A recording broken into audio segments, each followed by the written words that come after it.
They say the deep woods of the Navidad River don't just hold shadows, they hold secrets that were never meant to be told. Envision, for a moment, living for 15 years in a world where your only conversation is with the wind and the only eyes watching you are the ones reflecting in the dark. This is a story of isolation, fear, and the wildness that exists just past the edge of the campfire. I'm Zach Hansen, and this is Bobcat Cherry.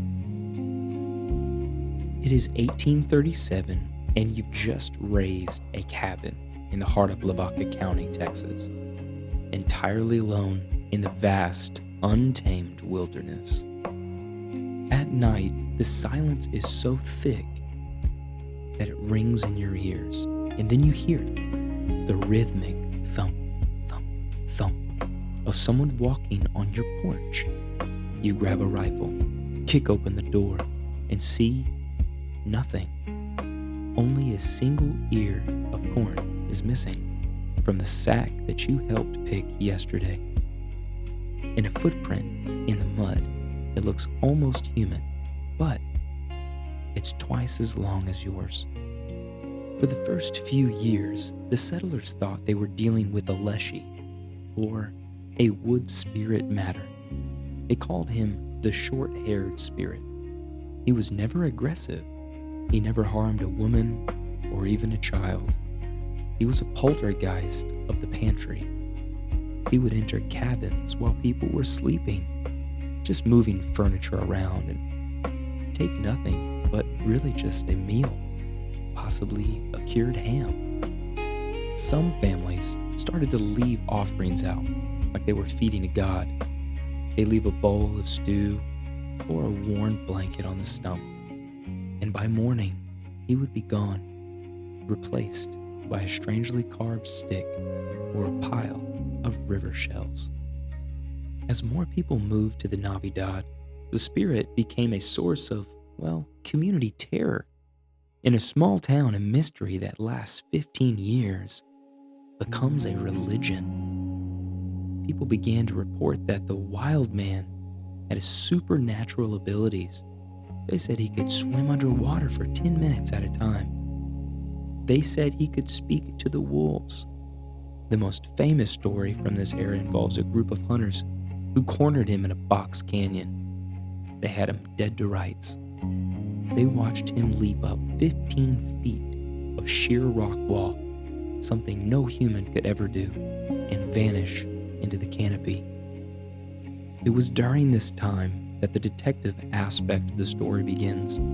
A few men noticed that the thefts always kept happening when the moon was thin. He was tracking the lunar cycles. He wasn't a mindless animal. He was actually a tactical genius. There was a man named Reverend Adolphus Lynn that enters the picture. He wasn't just a man, though. He was a man of God, and he was a man of logic. He realized that the spirit always used the same game trails. He didn't use a gun. He used a bear trap, a mechanism designed to catch a limb without crushing it. The night he was caught, the scream he let out didn't seem human. It was described as a wail of 1,000 years. When the search party arrived with lanterns, the allure of the ghost evaporated. It was replaced by the crushing weight of reality. He was a man of incredible physical beauty, muscular, scarred, and completely at home in his own skin. They found his nest nearby. It wasn't even a cave. It was a sophisticated hut woven from willow branches and lined with moss, perfectly camouflaged. Inside, they found 15 years' worth of souvenirs from the town: a broken pocket watch, a silver spoon, and dozens of carved wooden figures that looked like African royalty. The tragedy deepens. When they brought him to the town of Victoria, they treated him like a circus animal. They put him in a cell, and charged people a nickel to see the wild man. But then, a man who spoke a rare dialect from the west coast of Africa was brought in. He sat with the wild man for hours. The story that emerged was that he had been on a slave ship that wrecked or landed near the coast of Galveston. He had seen the horror of the plantations and chose the swamp instead. He chose 15 years of total loneliness over one day of chains. We call him a wild man, but who was truly more civilized? The man who lived in harmony with the river for a decade, or the people who put a king in a cage and charged a nickel to stare at his grief? The wild man died within months of his capture. The medical cause was likely failure to thrive, essentially a broken heart. And he was buried in an unmarked grave. But the locals say the Navidad River didn't let him go. Even today, if you go down to the riverbanks near Sublime, Texas, after a heavy rain, you might see those long, splayed footprints in the fresh mud. The wild man isn't a ghost that wants to hurt you. He's the ghost of Texas freedom. He's the reminder that some spirits are simply too big for the fences we build. The wild man of the Navidad reminds us that sometimes the things that haunt our woods are made of flesh, blood, and a desperate longing for a freedom we can barely imagine. He was a man who became a ghost because the world had no place for him. But as we move west, past the humid bottomlands and into the jagged heat of the Big Bend, the hauntings seem to change. The air gets thinner out there, and the line between what is real and what is spirit starts to shimmer like a desert mirage. If the wild man was a story of a soul trying to hide from humanity, our next story is about a soul who refused to leave it behind, even after the breath left her lungs. We're leaving the dark water of the Navidad for the red dust of a mercury mine. We're trading the silence of the swamp for the blue flicker of a lantern that refuses to go out. Let's head to the ghost town of Terlingua to meet the woman they call the Cinnabar Shadow. Most people think of ghosts as something found in old Victorian mansions or foggy East Texas pine curtains. But in the high desert of the Big Bend, the ghosts don't hide in the fog. They hide in the heat waves. We're going to a place called Terlingua. Today, it's a tourist spot for chili cook-offs.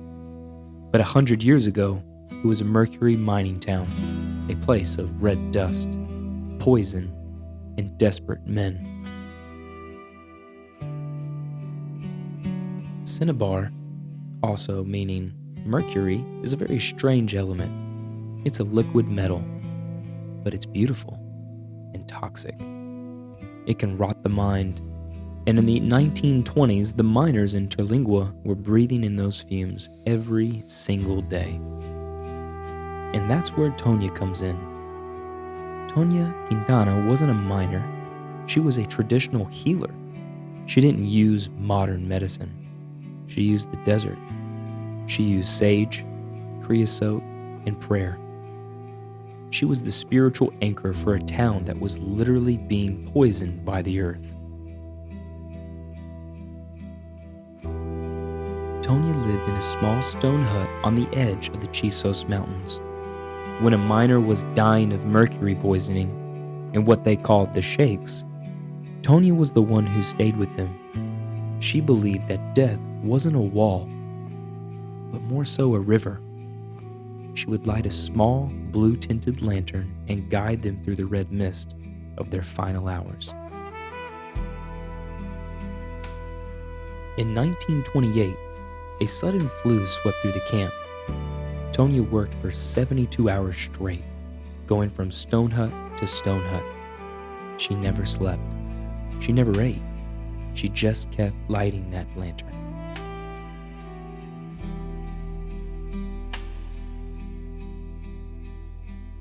On the fourth night, Tonya collapsed. She died in the middle of a prayer for a dying child. But here's where it gets Bobcat Cherry spooky. The miners buried her in the Terlingua cemetery, that famous rocky graveyard where the graves are covered in stones to keep coyotes out. But the very next night, the shakes didn't stop, and neither did Tonya.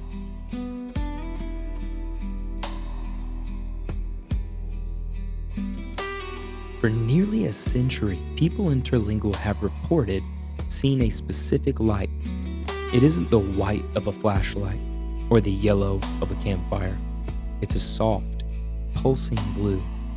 It moves between the ruins of the old miner huts. And you could think that it's some atmospheric trick. And maybe it was. But listen to the stories from the locals. In the 1970s, a hiker got lost in the Chisos. As the sun went down, temperature dropped to freezing. He was huddled in a rock crevice, certain he wouldn't make it out alive. He claims a woman in a long, tattered shawl appeared. She didn't speak to him. She just held a blue lantern and walked.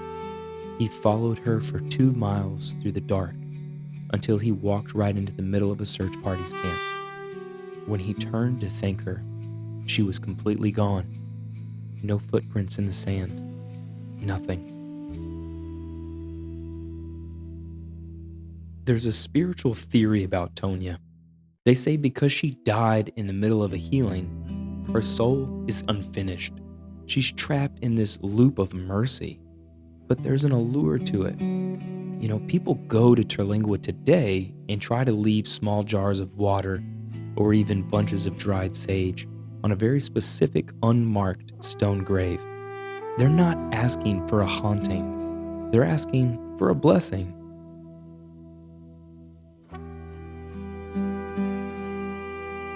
To people that know the lore of the story, it's about the idea that someone is still watching over the most desolate place in Texas. And be warned, the locals say, if you see the blue light, don't chase it. If you're healthy, she has no business with you. She only appears to those whose river is starting to rise. Next time you're out on the Big Bend and the sun goes down beyond the Santa Elena Canyon, look toward the ruins of the Mercury mines. If you see a flicker of blue, don't be afraid. It's just Tonya, checking the wards, making sure the desert doesn't take anyone who isn't ready to go. I'm Zach Hansen, and this is Bobcat Cherry. Some secrets stay buried in the red dust. Some just keep walking.